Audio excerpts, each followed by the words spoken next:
This question more than once, and I usually don't answer it, but I'm gonna answer it. It says, "Why are you single?" I am single because I gotta wait for God to send me my wife. At the end of the day, what do I always tell y'all? You know, it's not about just finding a relationship. It's not about for the women just finding a man.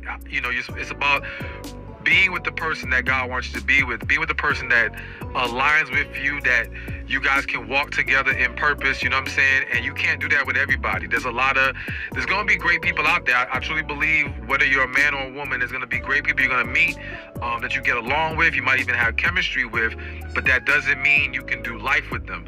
And so receiving that person God has for you sometimes takes more time. And I think a lot of y'all don't understand, being in my position, it's harder than you think. And when I say harder, I don't mean harder from the sense of meeting, like, I'm not gonna lie, y'all clearly say I have tons of followers. Meeting women is not necessarily an issue, but there's so much more to the whole dynamic that makes it different. I'm not gonna get into all of that tonight, but, you know, just know that that's the main thing. Because for me, you know, until God can say, yo, that's her, I can't do it. That's the way that's what I've sworn myself to. That's what I'm going to hold myself to.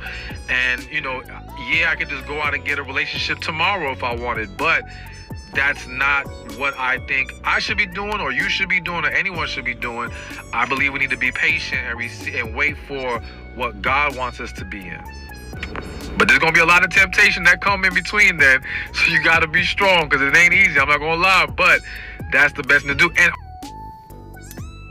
exactly, yes. A lot of temptation is gonna come. I can attest to that. Like, a lot of temptation is gonna come. Definitely. You're gonna be attracted to people. Sometimes you're gonna be horny. Sometimes you're gonna want to act on thoughts, like all kind of stuff. I'm a living witness. Temptation is gonna come. You know what I'm saying? We human. You know, we all adults, and you know, hey, I know how Paul felt. He said that my spirit is willing, but my flesh is weak. So I definitely can identify with how, you know what I'm saying, how Paul felt. And you gonna have some temptation for sure. So understand this: just because you may be in your mind ready for a relationship or knowledgeable about relationships, that doesn't mean it's time for you to be in a relationship. I think sometimes we jump the gun because we feel like we ready. Nah, like there's some other things that might need to be done or handled before it's time for that, if you're trying to do it the right way. And for me, I got to do it the right way. I can't be another example of a failed relationship. I can't be another example of a failed marriage. No, I got to make sure whatever I get myself into is going to be a good example that can inspire other people and show them the way that's going to really be beneficial to them. Exactly. As a man or as a woman, a guy, especially somebody with his influence and his platform, with his following, you want to lead by example. You know, if you say that you're a man, a guy, you know, people are watching him and they're going to be watching you and watching what you do. And you definitely want to lead by example. You know, it's enough failed marriages out here.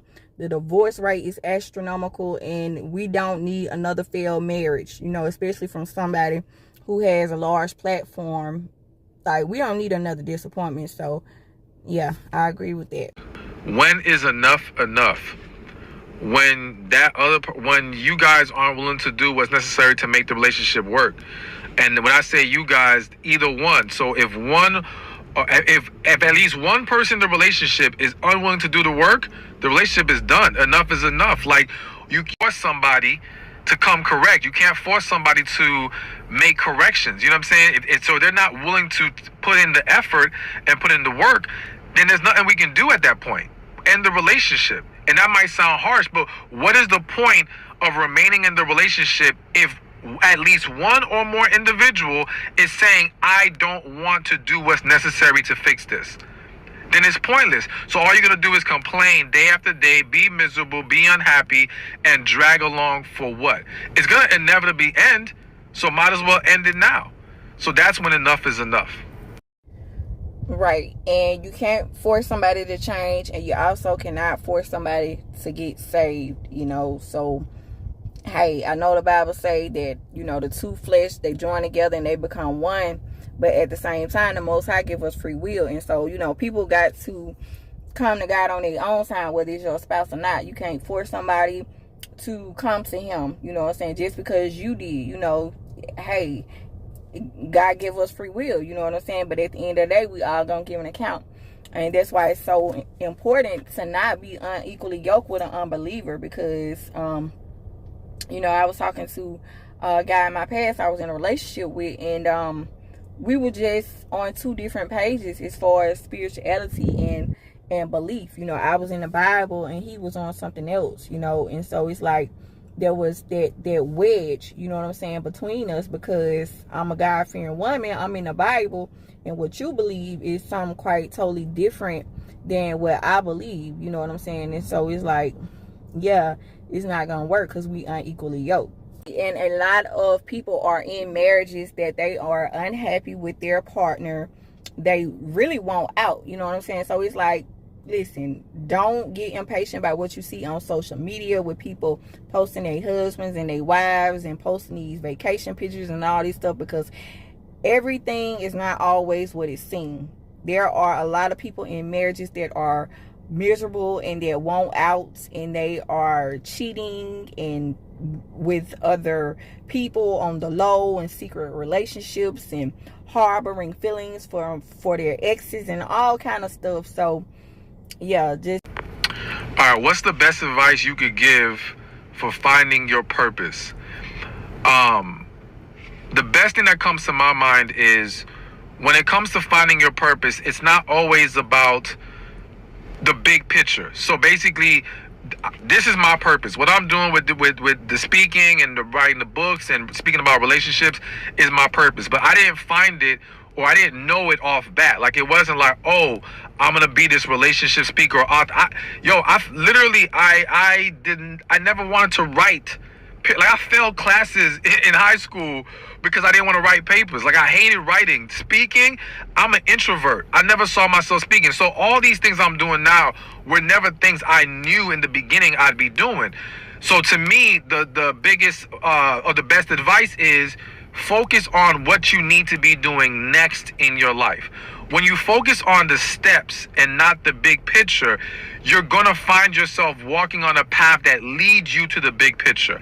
Many times, if someone told you right now what your true purpose was, you would be overwhelmed. It might scare you. You may not be ready for it, or you may get overly anxious and try to rush the process, all right? Because you're focused on the end goal rather than going through the steps. You got to focus on what's the next step. Now, for me, that came from praying a lot, talking to God. I went through a very spiritual process because I wasn't always this dude. I wasn't always into God like that. I wasn't always the man praying and all that kind of stuff. I was wild and running these streets and on some other stuff, to be honest with you, all right? And that's very true.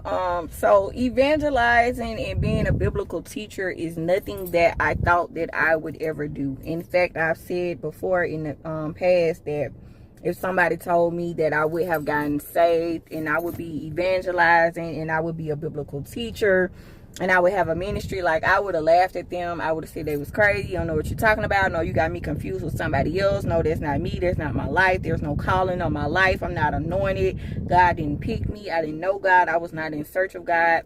You know what I'm saying? And so for those of you who do not know, I had depression from a really young age. And depression for a long time, and I didn't get delivered from depression and anxiety until I was 33 years old when I got saved. And it didn't happen immediately, but it did happen soon after I got saved. I got delivered from those chains that had me bound for all those years. And so it wasn't until till after I got saved, that's when God revealed to me what my purpose was. And that's how I found out what my purpose was. And so I've been walking in my purpose and my calling ever since. And as a matter of fact, there was this young lady who prophesied over my life in 2020 during the pandemic. And And I remember she spoke a very powerful prophetic word over my life, and she told me, she's the one who told me, she said, your calling is ministry. And so when she said that, you know, it was just confirmation of what the Most High had showed me, because I had, you know, a couple encounters with him, you know, right after I got saved. So it was already confirmation. But she didn't go into details. She just said your calling is ministry. But she was right, and that's how I discovered my purpose. And you know, and I just been walking in my purpose ever since, just focusing on me, focusing on my ministry, and you know, focusing on my business. So it's like I'm at a point in my life where I don't have the time, the attention, or the energy to give to someone else who's not gonna pour into me, who is unequally yoked with me, who is not on the same page as me. You know, somebody who only wants me to entertain them and fulfill the sexual lust and desires. Like, no, I'm more than that. I'm a wife. I know I'm a wife. You know, I feel like the Most High gave me this desire. I've always wanted to be a wife. It's always been a desire of mine. And you know, now I just gotta wait. I just gotta put in the work and be patient. And I feel like in the right time, it's gonna happen when it's supposed to happen. So to me, the biggest or the best advice is focus on what you need to be doing next in your life. When you focus on the steps and not the big picture, you're gonna find yourself walking on a path that leads you to the big picture.